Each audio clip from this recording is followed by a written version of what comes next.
Good afternoon, students.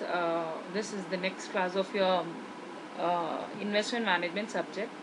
I have missed two topics. I said I am done with the second unit, but two topics are mixed. That is convexity and immunization. We are going to discuss that only. Convexity, bond convexity. We have discussed in my last class about the bond duration, right? Bond duration and all. What would be the number of years it will take to get our principal amount as well as our the interest to in totality. So that is what was duration. Macula, modified macula duration also I have explained you. So now we are going to discuss about the convexity. The relationship between bond price and yield is not linear. Duration rule is a good approximation for only small changes in the bond yield. So under convexity, the relationship between the bond price and yield is not linear. Linear means they are not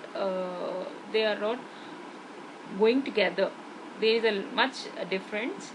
The relationship is not linear as such. So duration rule is good approximation for only small changes in the bond yield. So this is what bond price convexity, 30 years maturity is like this. This is an x-axis, it's a yield to maturity. In y-axis it's a bond price.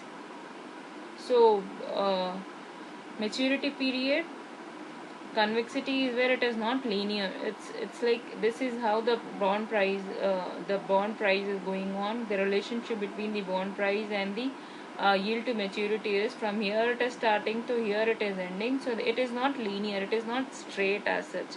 So if bond price is increasing, the yield to maturity is decreasing. You can see the price is easily from 0 to 20 to 40 to 60. The bond price is increasing. So the maturity is going on decreasing as such. So it is the relationship is not linear. What convexity says. So convexity is nothing but 1 by p into 1 plus y power 2 cft by 1 plus y power t square plus t. You this is a formula but we don't have they'll not ask in the exam you this method convexity as such problems. So just check out this formula. That's enough. What is important here in the bond is your bond theorems are important. YTM YTM is important. Yield to call is important, and your macula duration is important. This is just for theoretical what he asked you. I hope it is clear. The convexity is basically convex. It will not be straight. It is convex relationship. This is how you it is. This is a convex asset. So that is the reason it is called the relationship is called as convex. So bond in the this is just an now we are going to talk about the convexity of two bonds over here. This is how the convexity is happening. They are not linear, they are convex.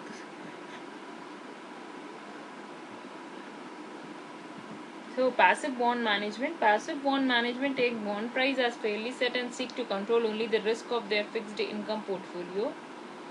So active bond management, passive bond management are the two different tools which you use under the bond management technique so that the price should not go beyond a limit, that there will not be any control, and it should not be under control that we will be enjoying a lot.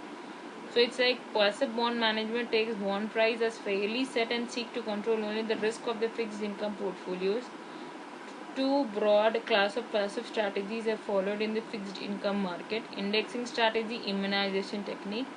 Indexing strategy is where you attempt to replicate the performance of a given bond index. So under this you try to check out the performance of the given bond index. Immunization technique is designed to shield the overall financial status of the institutions from exposure to interest rate fluctuation. Immune.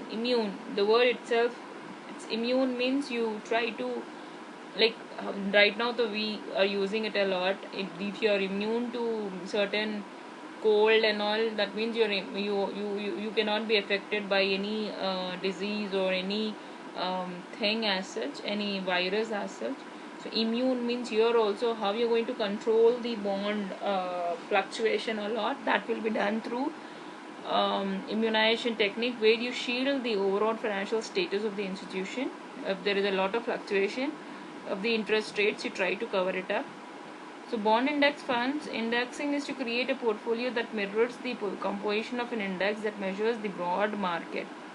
So there are three major bond indexes in use: Lehman Aggregate Bond Index, Solomon Smith Barney Board Investment Grade Index, Merrill Lynch US Board Market Index. All the market weighted indexes of total return, all three include government, corporate, mortgage backed and Yankee bonds in the universe. All three indexes include only bonds with maturities greater than 1 year. As time passes and maturity of bond falls below 1 year, the bonds is dropped from the index. These indexes include more than 5,000 securities, making it quite difficult to purchase each security in the index in proportion to its market value. So these are the things which are again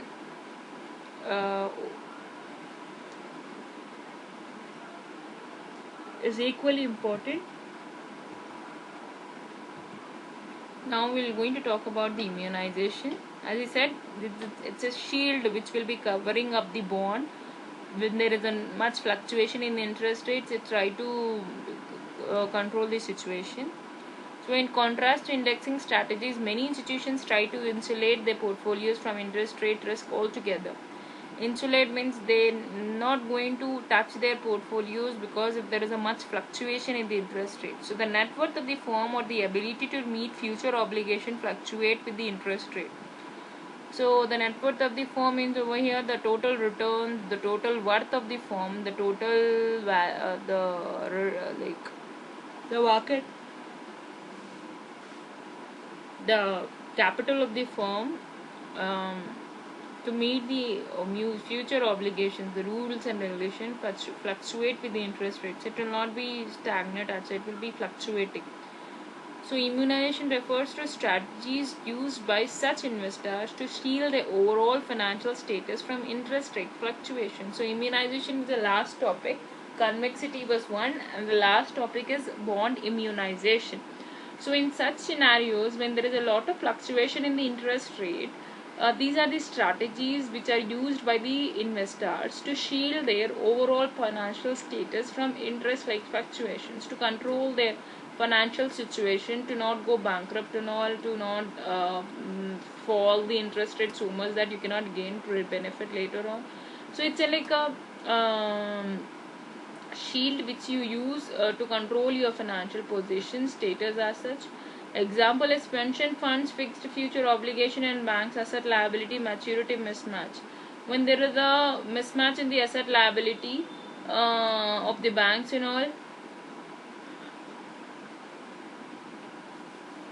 you use immunization to control the situation. Pension funds also, the lesson is that funds should not match the interest rate exposure of assets and liabilities, so that value of assets will track the value of liabilities whether rate rises or falls.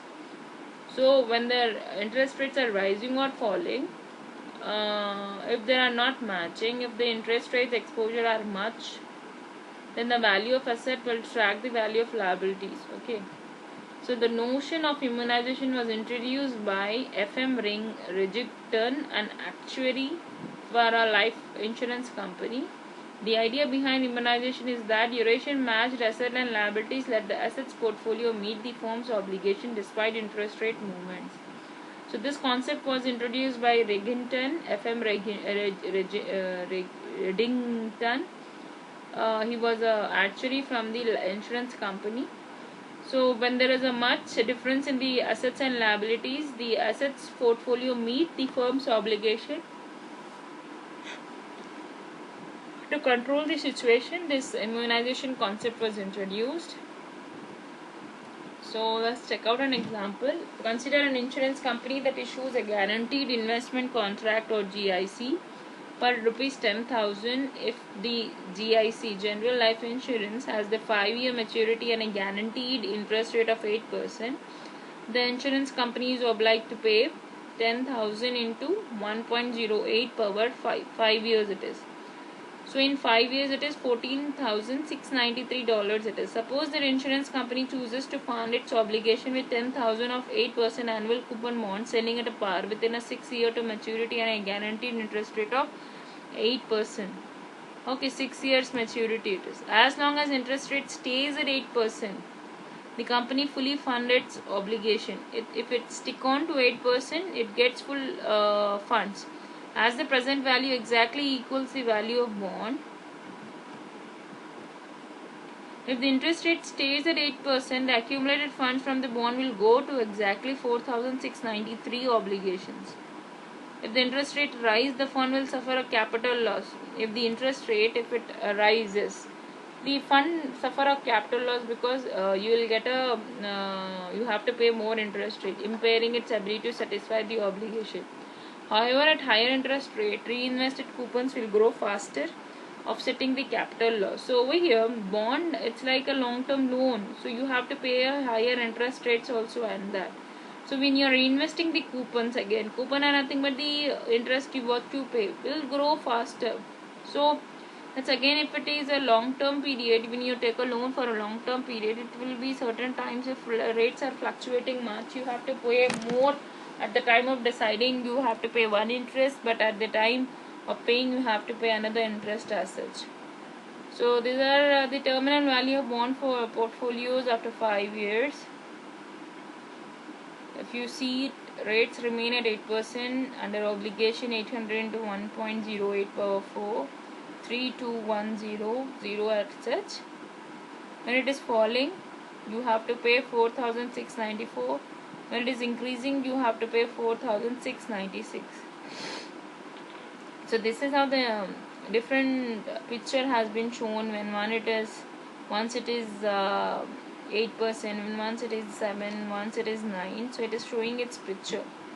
So if the portfolio maturity is chosen appropriately, price risk and reinvestment rate will cancel out exactly.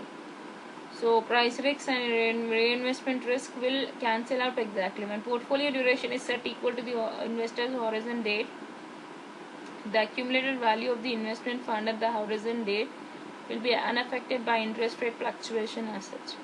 So for a horizon equal to portfolio's duration, price risk and reinvestment risk exactly cancel out. Means over here, portfolio duration will be there and price risk and reinvestment risk will be there as such.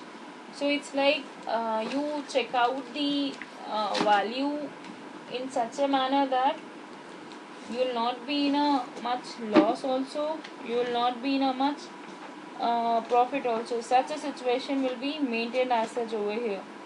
So immunization is again where you try to safeguard yourself, you try to cover up your position in the market by shielding up your rates, fluctuating rates as such.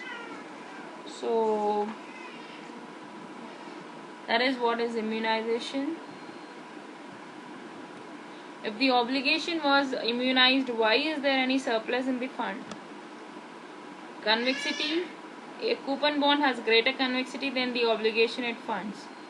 So coupon bonds will be there. They will be having a great variation because the graph, as we said, it's convex. Then the due obligation to it funds as such. So this is a figure immunization where you try to the coupon bond fully funds the obligation at an interest rate of 8%. Here it is an 8%, so the obligation will remain fully funded even if rates change by a small amount. So this is a place where you try to immunize yourself even the interest rates are fluctuating.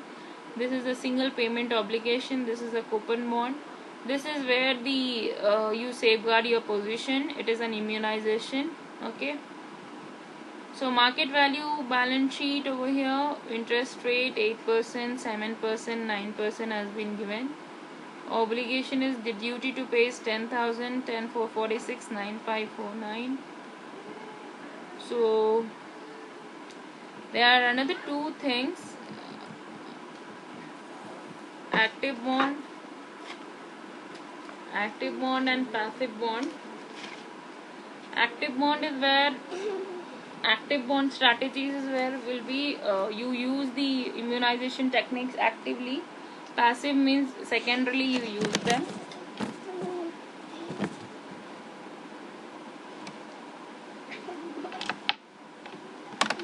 So what I'll do is, while wind up the class now, with this I'm done with the second unit. You don't have problems in this. Okay, if at all it's there, I'll check it out. I'll come back to you. So see all of you guys. Bye all of you. With this I'm done with the second unit.